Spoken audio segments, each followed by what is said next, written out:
hope you're doing good. Today I'm reading Diary of a Wimpy Kid, The Getaway, Part 3. In science class, we learned that when human waste gets dropped out of an airplane toilet, it freezes toilet. Some guy in my town once found a chunk of waste that fell from a plane, and he thought it was a meteorite. I think the guy was hoping to sell it for a lot of money, but once the thing thawed, he found out that it was totally worthless. Once I was settled into the bathroom, I figured there was no reason to go back to my seat. So whenever someone else came to use it, I just made the bathroom noises until they went away. One person must have really needed to go because they shook the door handle so hard that I thought it might actually break off. Then they went away. But a few minutes later, the whole bathroom shook. Whoever this was needed to use the bathroom a lot more than I did. So I opened the door, but I realized there was no one there. That's when I realized it wasn't just the bathroom shaking. It was the whole plane. I thought we must have landed in the water or lost an engine or something. But then the pilot came over the intercom. Hee, folks. We just hit a little patch of bumpy air. That didn't sound right to me. I figured what really happened was that the pilot fell asleep in his seat and kicked the steering wheel or something. Then he came up with this bumpy air excuse. And then, because that's exactly what I had to do if I were in the same situation. I guess the flight attendant could see that I was pretty rattled. He said that we were just going through a little turbulence, which is perfectly fine for a flight like this. Well, if this kind of thing is normal, well, there's no chance I'm ever becoming a pilot. Because if I were flying the plane, I'd be out of there at the first sign of trouble. The flight attendant told me I needed to return to my seat and buckle up. But when I got back there, it was already occupied by the baby. I didn't want to move the baby because I knew it would just wake up and start crying again. So I went up to the front of the plane to kick Roderick out of the first class and let him deal with the baby. But I couldn't get to him. One of the wheels on the beverage cart had broken because of the turbulence, and it was blocking my way. I was out of options, so I went back to my seat. Don't ask me how, but I was actually able to get an hour or two of sleep, and I was so tired. I didn't even need to wake up when we landed. Tuesday. I was so worried about getting through the flight that I never thought about where we were actually going. But when I stepped out of the plane, it was like walking into a whole new world. I gotta admit, as soon as I felt the tropical air hit my skin, I could understand why Dad was so eager to escape cold back home. We got our luggage off the conveyor belts, baggage claim. We followed the signs where a big shuttle bus was waiting. Even though the air outside felt great, the air conditioning on the bus felt even better. And the seats in this thing were nicer than the ones in the first class. Once all the passengers boarded the bus, we headed to the resort. The video played on the overhead monitors, and it was about a million times more fun than the one on the plane. The video showed all the cool activities at the resort, and I wanted to do all of them. One of the activities was swimming with dolphins, and that's something I've always wanted to do. But there was a bunch of other stuff that looked cool too. I was hoping they might let us combine activities so I could do everything before we had to go back home. I felt kind of bad for being so negative about this trip until then, and I turned around to tell Mom and Dad. When we stepped off the bus at the resort, the staff greeted us and handed Mom and Dad drinks. We gave our bags to these guys wearing white gloves, and they said they had taken them directly to our room, and I gotta say, I was impressed. As we went to the front desk, and the lady there explained how everything worked. She said the resort was all inclusive, so we didn't need to use cash or credit cards. The way we paid our stuff was with these plastic cards that doubled as our room keys. Mom and Dad told the receptionist they wanted to stay in the same building they had for they had stayed for their honeymoon. But the lady said the resort had changed since then. She said that now the resort was split into two parts, the wild side and the mild side. The place where Mom and Dad had stayed was on the wild side, and kids aren't allowed there. So she showed us where our building was on the map. I could tell Dad was disappointed by the changes, but Mom said it was better this way. She said this was a family trip and we didn't need to be around with bunch of young couples partying anyway. I didn't really care which side of the resort we were on because it looked to me like both sides had the same basic stuff. What I really cared was about the room.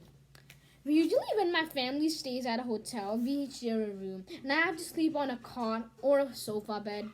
So I was pretty shocked to find out we were in a suite and with plenty of space. There were two rooms in the suite.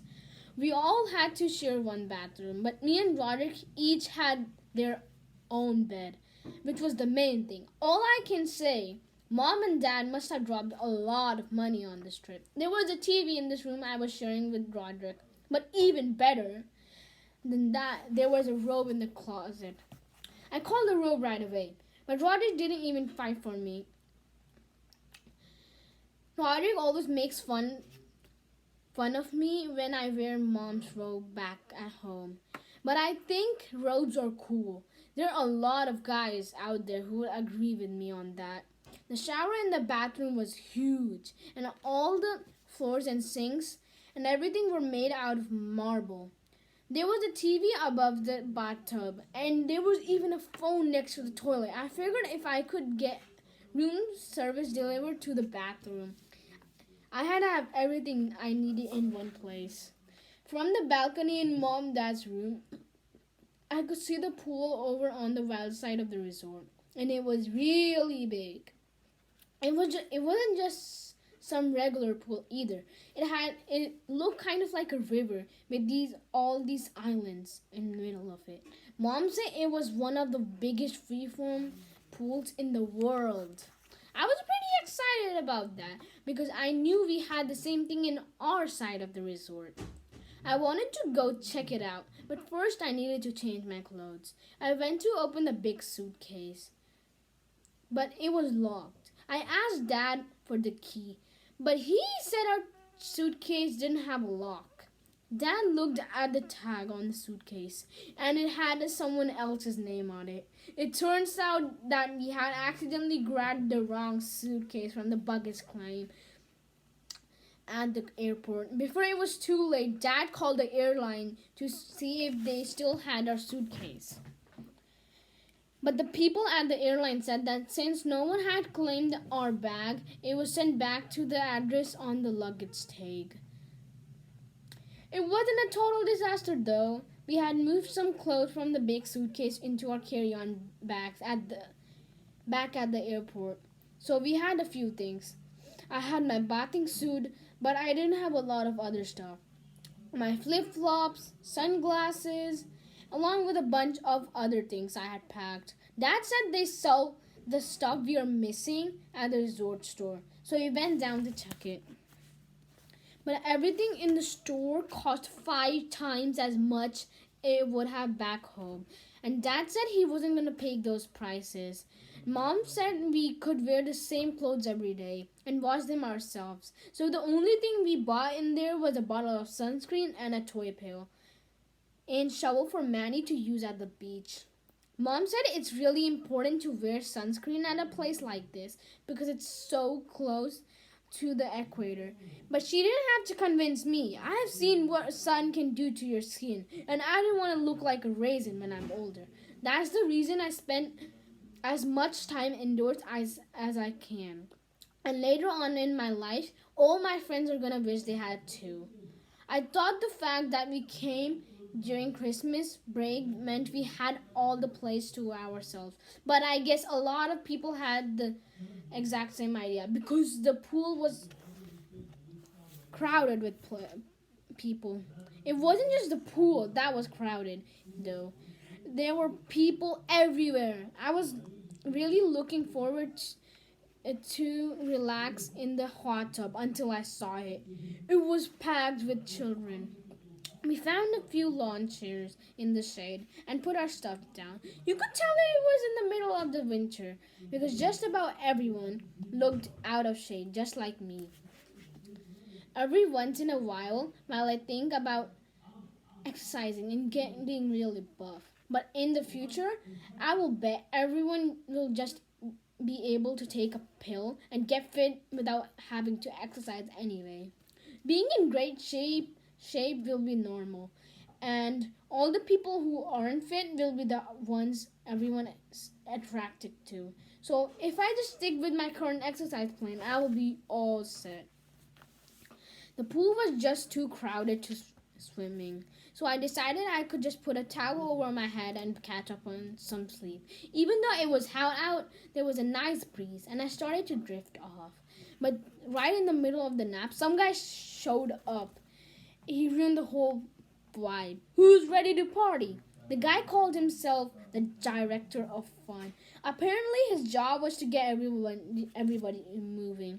Unfortunately, this guy was good at his job, and somehow he roped me into one of the activities. But I wished he hadn't, because there was a lot of more touching than I was comfortable with. After the conga line ended, the director of fun said the next activity was a treasure dive, and it was just for kids. I wasn't interested in doing some stupid kiddie thing, so I sat back down. But when he hauled a giant bucket of coins, that got my attention. He told us all the kids to line up at the edge of the pool. Then he started tossing giant handfuls of cash in the water. And it wasn't just a bunch of pennies either. It was dimes and quarters, and I'm pretty sure I just saw some silver dollars in there too. By the time the bucket was empty, there must have been $400 sitting at the bottom of the pool. Everyone waiting along the edge for the director of fun to blow his whistle. But when he did, it was a total free of all. I managed to get about 2 hours in coins on my first dive, and I put them at the edge of the pool near my lawn chair. But some sneaky kid swooped in and cleaned me out. He wasn't the only cheater though. Some kid in the pool was actually wearing pants, and he stuffed his pockets full of coins. That gave everyone else the same idea, and now kids were stuffing coins wherever they could. It was all over. I think I ended up with $3 and change. After the kids cleared out of the pool, I figured it was a good time to swim. I found a shady spot in the pool and leaned against the wall, but then I heard some rustling in the bushes behind me. I was face to face something that looked like it came straight from Jurassic Park. I was out of there so fast. I actually skipped across the water. I'm done for today. I hope you like it. I will do another part of this video. Bye.